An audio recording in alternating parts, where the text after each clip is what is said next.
Agora, 4h37, deputados do Paraná discutem na Assembleia Legislativa uma proposta que permite a cessão à iniciativa privada do direito à denominação de bens públicos. É o tal naming rights. A proposta prevê 3 possibilidades de usos que atraem novos recursos ao Estado. Seria a cessão onerosa de direito de denominação, naming rights, realização de ações de propaganda, publicitárias ou adoção social de espaços públicos previamente definidos, né? E pelo projeto as receitas deverão ser revertidas, o dinheiro, para manutenção da infraestrutura dos próprios bens públicos, né? Aquela história de você adotar uma praça, adotar um bem público, coloca a sua marca, faz a gestão, né? Como tem outros exemplos de parceria com entes públicos e privados. Natal de Curitiba é um exemplo, né? Tem as empresas, colocam as marcas, organizam a festa, tem um impacto para milhares de pessoas com uma questão positiva em termos de retorno e a conta não fica para a prefeitura, todo mundo sai feliz.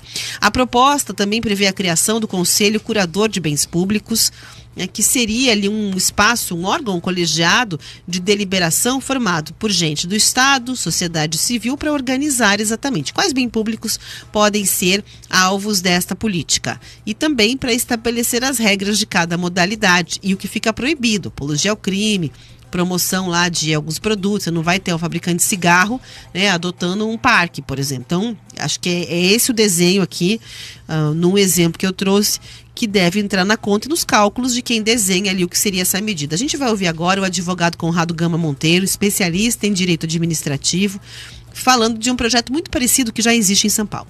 É uma iniciativa bastante positiva, porque ela permite que alguém utilize uma marca por um prazo temporário, né, em alguma praça, alguma estação pública, alguma estação de ônibus, algum ponto de ônibus.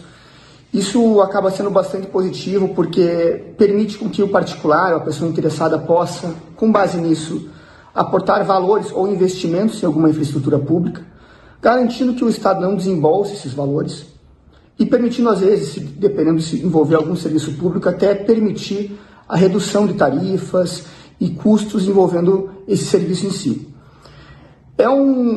A questão do naming rights não encontra hoje nenhuma vedação legal para isso.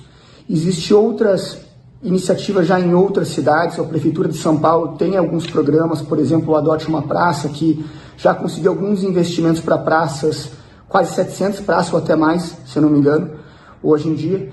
E acaba sendo um ponto bastante positivo para conseguir trazer esse investimento sem onerar o cofre público. Esses contratos, provavelmente, pelo projeto de lei, seriam em torno de até 10 anos, precisariam ser mediante licitação e, naturalmente, eles vão precisar cumprir com os requisitos de comunicação e investimentos previstos, seja no edital da licitação ou do contrato em si, quando ele for regulado. O projeto aprovado ontem em primeiro turno por 40 votos a favor e 7 contrários, depois de receber emendas no plenário, vai voltar à Comissão de Constituição e Justiça para uma nova análise. O líder do governo na Assembleia, o deputado Hussein Bacri, do PSD, também falou sobre esse projeto. Eu vou citar um exemplo para você. Nós temos aí vários exemplos, o estádio do Atlético, nós temos todo o mundo, vários atrativos que levam o nome e trazem recursos para o governo. Eu acho que o grande objetivo é esse, é que esses locais se autossustentem e possam trazer um recurso para a sua manutenção. O governo quer tirar do seu escopo esse tipo de investimento. Porque nós estamos dando aqui apenas uma autorização para que o governo possa negociar. E pode ter certeza que o governo vai ter a responsabilidade enorme, o governo vai saber preservar a memória do Paraná, os grandes espaços que o Paraná tem, mas também não quer perder de vista a oportunidade que aparece agora de fazer esse processo tão importante que é se utilizar desse meio, que você empresta um bem, e esse bem leva o nome de uma marca e devolve em investimentos e na sua manutenção. Os próximos passos do projeto agora, nós vamos avaliar as emendas que ele recebeu, vamos discutir, como a gente sempre faz aqui, com a situação, com a oposição, vamos estar abertos ao diálogo, porque um projeto dessa magnitude, o governo entende que tem que ser bastante debatido, né? Ele vai ter o tempo necessário para ser debatido aqui na casa, para não fugir do seu escopo principal, que é a utilização dos espaços para oferir recursos para a manutenção dos espaços e para melhorar os espaços. Nós não queremos um espaço obsoleto, Nós não queremos um espaço do Estado, um espaço que fique sem investimento. Nós precisamos desse tipo de instrumento para essa comissão poder discutir. A comissão, repito, ela será formada por membros da sociedade civil organizada e por membros do governo.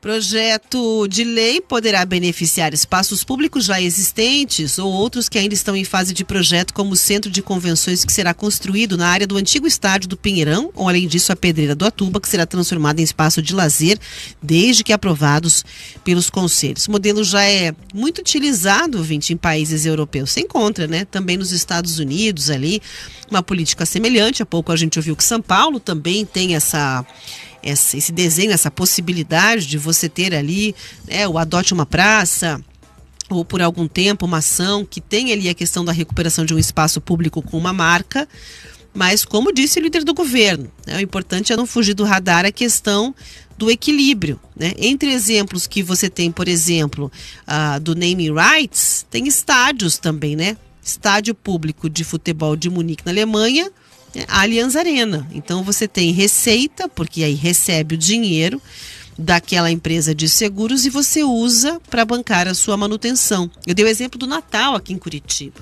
que eu acho que é um modelo muito bem sucedido quando a gente fala nessa questão de parceria. Volta e meia saem notícias do dinheiro público com a decoração de Natal, de arrepiar os cabelos, de acabar com a festa do Natal, quando se olha o custo para algumas cidades. E você tendo, em contrapartida, um espaço onde uma empresa vai fazer ação, ela põe a marca dela, ela fica responsável por aquela operação, por aquela atração, para milhares de pessoas que estão predispostas, numa época do ano feliz, de solidariedade, conectarem ao mesmo tempo que isso reflete em economia de dinheiro público, todos ganham. Quem foi ver o espetáculo, quem deixou de gastar, a empresa que investiu, é um retorno lógico. Então, é interessante a gente acompanhar esse desenho, porque se existirem ali limites e coerência nessa construção, o mundo já mostra que é um exemplo que pode ser sim muito bem sucedido. Exatamente, Rafa. E o papel dos parlamentares é justamente esse, né? Fazer ali uma análise criteriosa para entender quais são esses limites e estabelecê-los, deixá-los bem claros nos papéis, né, que a gente vai ter ali para poder regulamentar toda essa questão. Você usou o exemplo aqui do Allianz Arena em Munique, mas a gente não precisa ir longe. Aqui na nossa capital mesmo, a gente tem o estádio do Atlético, também como Liga Arena. A gente já fez uma entrevista com especialistas sobre esse assunto ao vivo no RIC Notícias Opinião. Não é exatamente a mesma coisa quando a gente pensa numa praça, em alguns pontos específicos da cidade, mas é nesse mesmo sentido. E é um ganha-ganha, é para ser esse ganha-ganha. Você citou aí o Natal, Rafa, vou dar nomes inclusive, né? A gente tem, por exemplo, na rua 15 de novembro, que é conhecida como a Rua das Flores aqui na capital, uma série de lojas do Boticário, que muita gente não sabe, mas é uma marca curitibana paranaense. E são eles, naquele espaço em que eles têm muitos comércios de rua, que fazem toda a decoração da rua. Então você vai na roda gigante, você vê a marca. Você vai na árvore que eles colocam no canteiro central, você vê a marca. Eles têm também um retorno com isso, porque quantas pessoas circulam pela Rua 15 de Novembro no Natal, justamente para ver toda aquela decoração, para ver todo aquele clima. Electrolux faz aqui o Bosque Encantado, iluminado. Então a gente tem uma série de parcerias com marcas que têm um vínculo grande com a cidade, que ganham com o fluxo de pessoas que vão passar, que vão ter exposição àquela publicidade, e a economia para nós cidadãos. Porque o cofre público deixa de ter esse gasto a mais com algo que as pessoas esperam, mas que entende que não é essencial. Essencial é ter médico na UBS, é ter médico na UPA, é ter professor na creche, na escola. Então a gente espera de fato que eles consigam fazer esse contrato bem equilibrado para que a gente consiga ter de fato esse ganha-ganha.